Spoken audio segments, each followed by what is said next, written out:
Welcome back to Building a Fighter. My name is Dr. Austin Shane, sports chiropractor in Scottsdale, Arizona. With me, as always, badass strength coach in Denver, Colorado, Alex Friedman. Today, we're going to be talking about the difference between mixed martial arts as a whole, and not just the sport, but also how do you train for it, as well as what do you train and how do you train for all the different traditional martial arts or individual martial arts, as I like to call them. So, Alex, when we talk about MMA, what's the biggest concept that's different between training something like wrestling and mixed martial arts? Well, I mean, I think it goes back to the rule set of each individual thing, right? Like your rule set in IBJJF Jiu-Jitsu is not really a conducive rule set to MMA or to whatever governing organization is deeming those rule sets. Look at like folk style wrestling.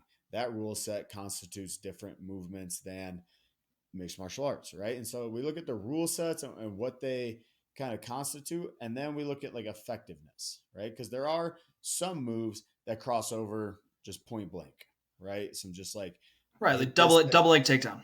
this technique is the same in folk style wrestling, and it might work the same in mixed martial arts. Yeah. And then there are a lot of things that do not translate even closely, right? Like Low single. yeah, low single, like if you're unless you're Ryan Hall and Eminari roll, right? Yeah, Like from yeah. distance, right? A lot of butt scooting, right? That is not going to directly translate into MMA. So when I look at this like crossover thing, it's the juxtaposition. There's a lot from each individual martial art that we can take, and I think that's a principle based approach and apply into MMA. But then there's also the kind of counterintuitive point of you have to be pretty good and you have to have a solid base at each individual martial arts to apply the principle, Yeah. right? And so that's kind of how I look at it. Like this principle from folk style wrestling translated to MMA. Okay, a principle of having heavy forward pressure when you're grappling. Right. That principle translates.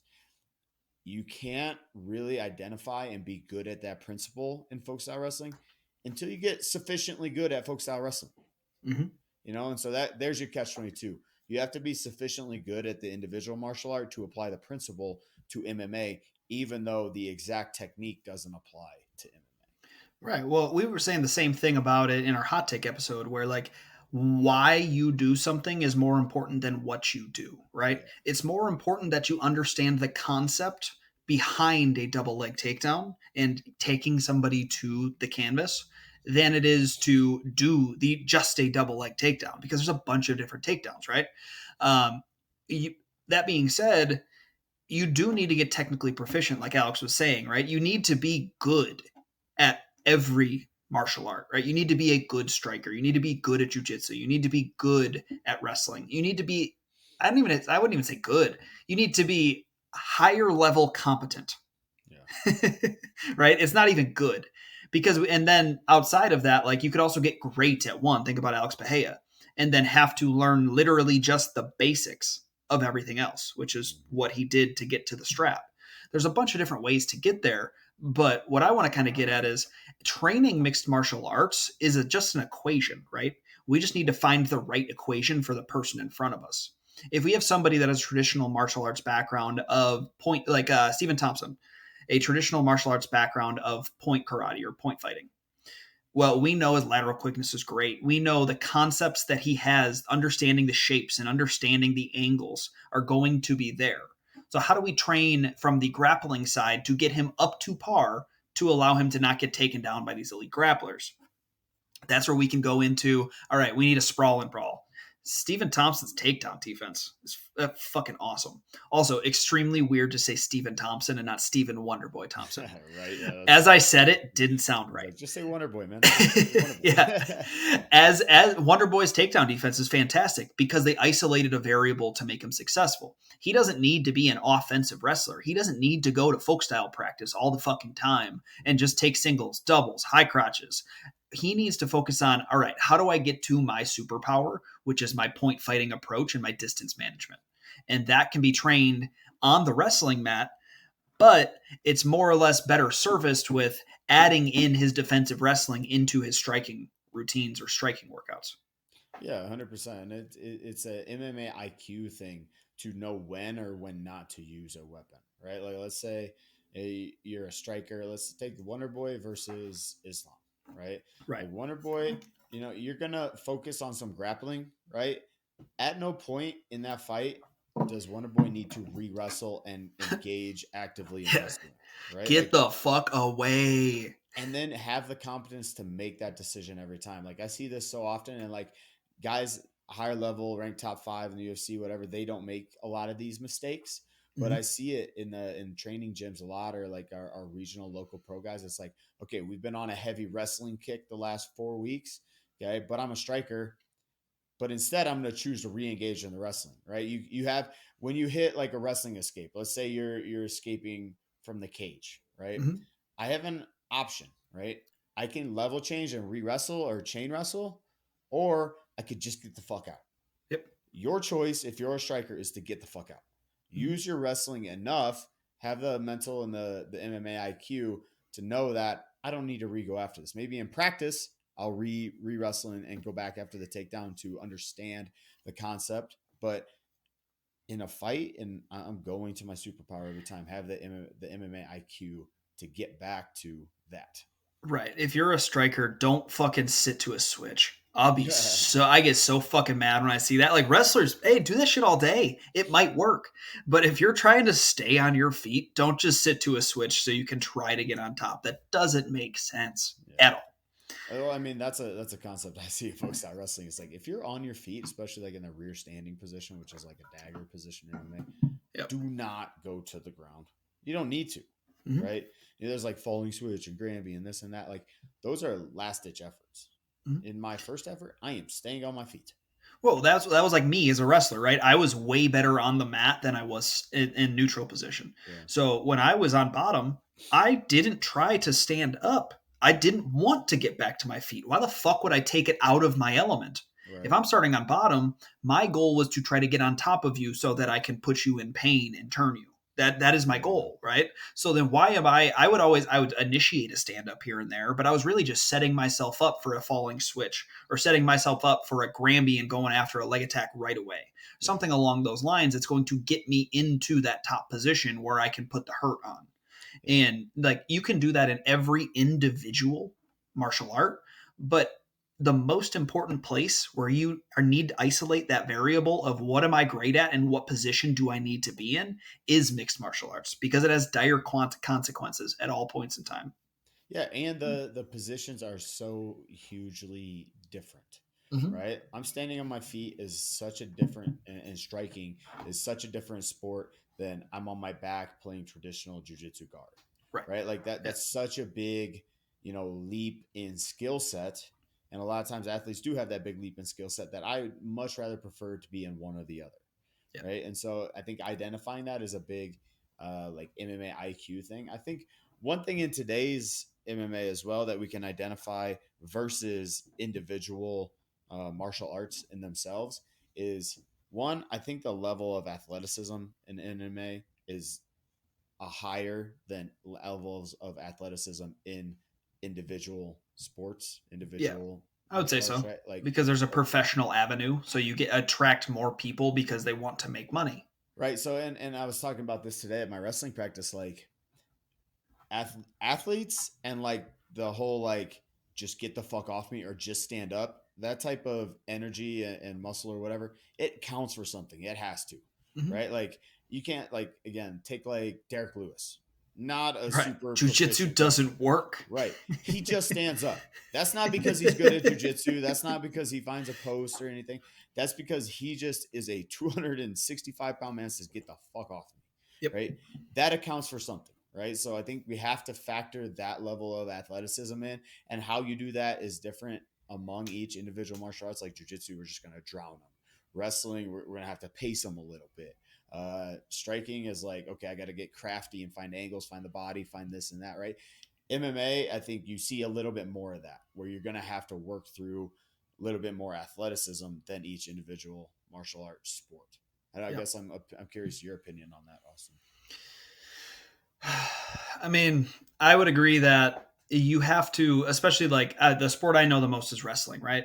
Sure. And Alex is completely correct where there's a lot of different avenues to put a hurt on different people in MMA. In wrestling, the only way that I can really break somebody, I can't out athlete them. I mean, you can, I can't. So, and I feel like I'm more similar to most wrestlers than not. Yeah. So, what are you going to do? You got to break them. That's something that's taught as a wrestler. You want to break your opponent. You basically want to pace them. You want them to quit on the mat to make you feel good, and so that you can show that you were superior in that match, right? In MMA, that you get a bunch of different athletes that are able to do crazy things. Sometimes people just can't be fucking broken, right? But you can also do something else. You can outspeed them. You can, if you're a striker, you can use your wits about you. You can use the strengths that, hey, somebody has like a Colby Covington pace that's coming at you the whole time. Mm-hmm. All I need to do is figure out what piece of the puzzle is going to negate that and make that my strength, right? So, like Colby Covington's pace, who is the best person to fight Colby Covington? I would say it's probably Kamaru, right? I know Leon just had a great fight, but I would say Kamaru did a really good job of, all right, I'm not going to be broken and I am going to out athlete you. Like your pace can't break my athleticism. So fuck you. Mm-hmm. And that's where we see the difference between like the individuals like wrestling, the sport I know, and mixed martial arts, because that out athlete is the I guess the hidden pocket aces that I can pull out at any point in time and just get the fuck up or Yeah. take the fuck down. Right. And I think the willingness to accept certain positions in individual martial arts enables you to be a little bit more like crafty or artsy in your jujitsu, right? Yeah. Like somebody in a jujitsu match is a little more willing to be on bottom in guard, half guard, side control, whatever. They're willing, like this is an established position in this sport. Where if I've never been like on bottom, or not, I wouldn't say never, but I'm not competitively super competent in a guard Mm-hmm. in MMA, I'm not going to accept that position. Fuck that. I'm getting No, out of yeah, my you're gonna like punch him. You're gonna punch him, elbow, get the fuck up. until I can get the fuck up. Exactly. So that kind of negates some of this like what I would say things that don't transfer directly into MMA is some of these more like crafty or technical based like passes in MMA, straight up wrestling, right? Some of things aren't going to work because there's a cage involved, Right. right? Like I'm gonna have a hard time lat dropping somebody or like blast doubling them inside of the cage because I have to finish it within the 5 feet or whatever Yeah, until we get my into the favorite cage. position is like the dirty boxing Greco-Roman wrestling range, Yeah, where like you're pummeling, you're trying to get position. Well, guess what? One of the best ways for me to get the fucking position I want is on the pummel, throw a goddamn knee up the middle. yeah, Right? I'm gonna knee punch. you right in your liver. Yeah, Like, you want to know what that's going to do? That's going to make him knock back. I could dig double unders real quick if his fucking ribs go through his spine. yeah. So that allows me to dig my double unders and get the position I want. It's the combination of movements that MMA offers. Mm-hmm. That's what makes it so interesting. That's what makes me love coaching it. That's what makes fans love watching it, is because it has the most variables of any sport on earth. That's And the point. because of those variables, because of the athletes that take on the task of trying to learn as many variables as possible, it allows us to keep expanding and keep growing the sport in a way that really is going to, I think, take MMA to the next. That is going to be the penultimate sport, just like the gladiators were back in the day, Yeah. right? If MMA can keep doing this pace and keep unlocking these different variables and these different ways to combine martial arts, there's nothing that can beat it Yeah. because it is so complex and so interesting. It's such a dynamic, yeah, problem solving equation going on in front of your face. And then, like, despite the intricacy and the multivariate approach, right? It's like, who can find the one thing that works Yeah, in this 100%. matchup, in this whatever? Um, Ilya Taporia can. yeah, We right, right. Well, who did we watch? The last main event, Rosenstruck Jarzingo versus Rosenstruck. yeah, a jab. Yep. All he fucking needed that Yep. fight, a jab, right? Like you had all multiple levels. Like he had to defend the wrestling, he had this and that. He won the fight with that jab, Mhm. right? And so like he found that simple and sophisticated, unlocking key to unlocking the victory, even in this dynamic, super variable context, Yeah. right? So that's the beauty of the sport of MMA, and that's where like again principles from boxing give you a jab. right? A jab can be transferred straight over into MMA, but not all the time. Sometimes Right. I'm going to blade myself in a jab. Sometimes I'm overextending. So it's an interesting juxtaposition of I have to be good at boxing purely, but then I have to add a ton more shit. Yeah. So, what are some of the positions? Like we talked about a lot of them, but what are some positions in like jiu-jitsu that you've noticed don't transition into MMA well? Any time that you are on the bottom in MMA, you're losing. Yeah, fair. Hot take. Yeah, It can be a hot take, can be not. Even I would even say some of your best jujitsu players, like your traditional bottom jujitsu player, and you have yeah. you can throw up some of the best submissions in the world.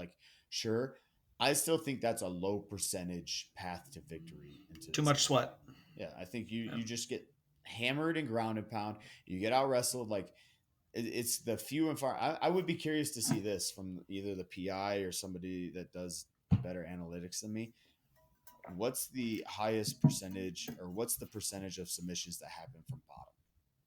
It's gotta be Probably not a lot because I one know or two number percent. one's rear naked choke. Number two is guillotine, Arm triangle. arm triangle. Yeah, number three is guillotine. Yeah, and so again, So, I guess you could count pulling guillotine as being from bottom, but even guillotines get finished on top. But I think being on bottom at any point in an MMA fight is a suboptimal position. I would agree. But And that being said, the same thing. My position in jujitsu that I don't think translates well is the leg lock game, right? yeah, Which is funny because like that's what's taken over the no gi scene and even the gi scene a little bit, yeah, but mostly the no gi scene for the last 5-7 years, something like that. right, Basically, since Gordon Ryan's been the king of the world. And the reason why I don't think it works in MMA is because they're strikes, right? As you're setting up a leg lock in that 50-50 position, unless that guy has little fucking T-Rex arms, he is throwing hammer fists on hammer fists at your face, at your chest, at mm-hmm. your shoulder, at your grip, so that you cannot lock in that leg lock. And so that's like something that I know we teach our athletes is like using the leg lock to then sweep, not to finish the leg lock. Use that as your transition, not as your finish. And that's Yeah. an easy way to change the context of a traditional martial art, what's going to work in that into the MMA setting. Just by context. That's what completely changes it to be able to be used. Yeah, and again, I think yeah, bottom is the worst position, and I don't think there's a lot you can secure a win from bottom. So Yeah. use that to transition to a more dominant position, aka on your feet or on top. Well, the And same pause. The same can be said like leg lock with like jump and gilly, right? yeah, If I'm gonna jump gilly and I end up on my back, that's a very low percentage. We know that that is most likely not going to succeed. Maybe it right. has a 7% rate of success. You know what I can do though is if I jump on that gilly, I'm going to use my hips to bridge over the top, and I can get into that side control position, or I can get into a front headlock, if you will. I am away from the danger of where I was at, and I'm using that as a lever to sweep and get into the transition. So that's where, and that's a good, I guess, transition point to. I think two things that really do transfer over into MMA, and both of these things are I guess principles of individual sports. I think folk style wrestling for one, which is kind of a super weird avenue that I would never have thought folk style wrestling kind of provides a pathway.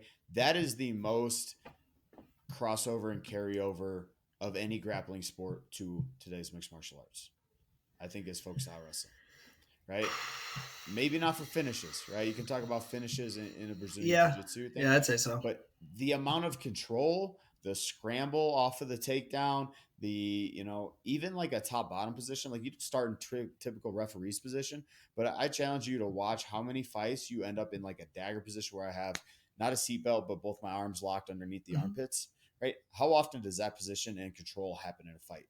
Right. So often, right? And so all that is a top, a riding position from folk style wrestling, but you can lock your hands.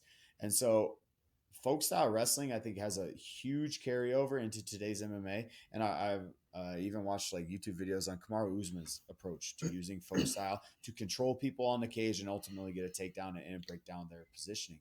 But I would say, but my thing is though, I would say that I don't believe that's true for on the feet.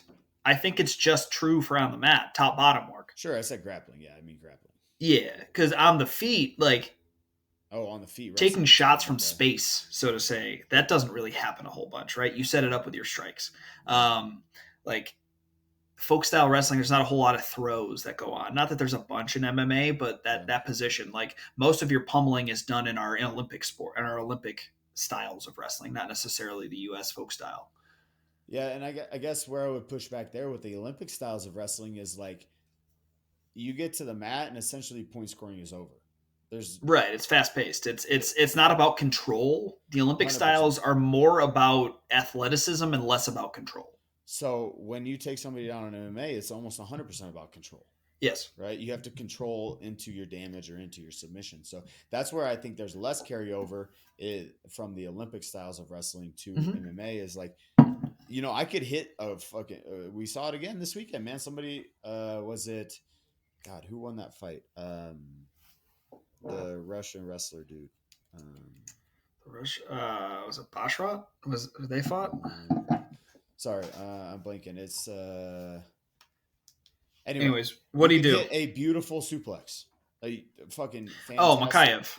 Yes, yeah, you could hit the most 5 point beautiful suplex, touch fall, anything that would win you Yeah. a Greco-Roman wrestling match. Unless you knock the dude out and put him on his head, doesn't really count for much Yeah, because 100%. That's a lot of there's energy you just fucking wasted. a scramble coming up. You're not securing position. You come back and now we're just back on our feet again. Like, okay, that was a fucking cool highlight, right? And maybe Yeah. you get points on a judge's scorecard for style points or whatever, Right.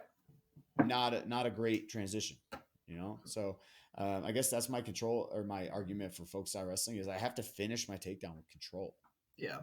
Yeah, and that's a lot of that. It's flowing between the wrestling styles. That's what Yeah, really transitions well into MMA. Being able to mix in different, like, all right, I'm going to go Greco here, but as soon as I get to the ground, I'm a folk style wrestler. And being able to understand the different phases, bringing it back to the beginning of the podcast, is extremely integral in implementing that into mixed martial arts.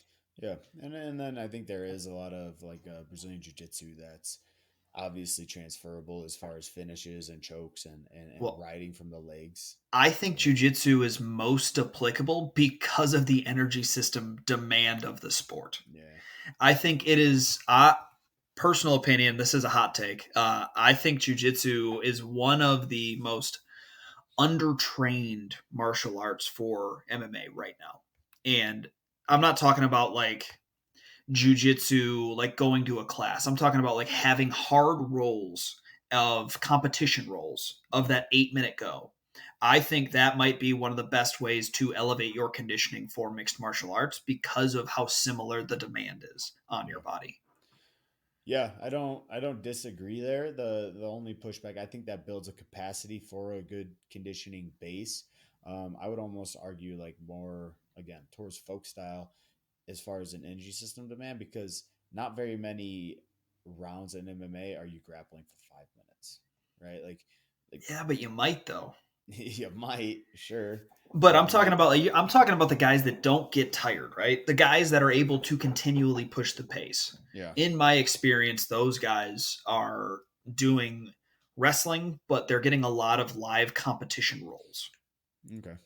Yeah, I don't discount a prolonged roll session as far as promoting capacity for sure. But if we talk about MMA specificity, you're grappling 2-3 minutes in the round and maybe intermittently. I think there are very few grappling rounds in MMA that last 4 or 5 minutes.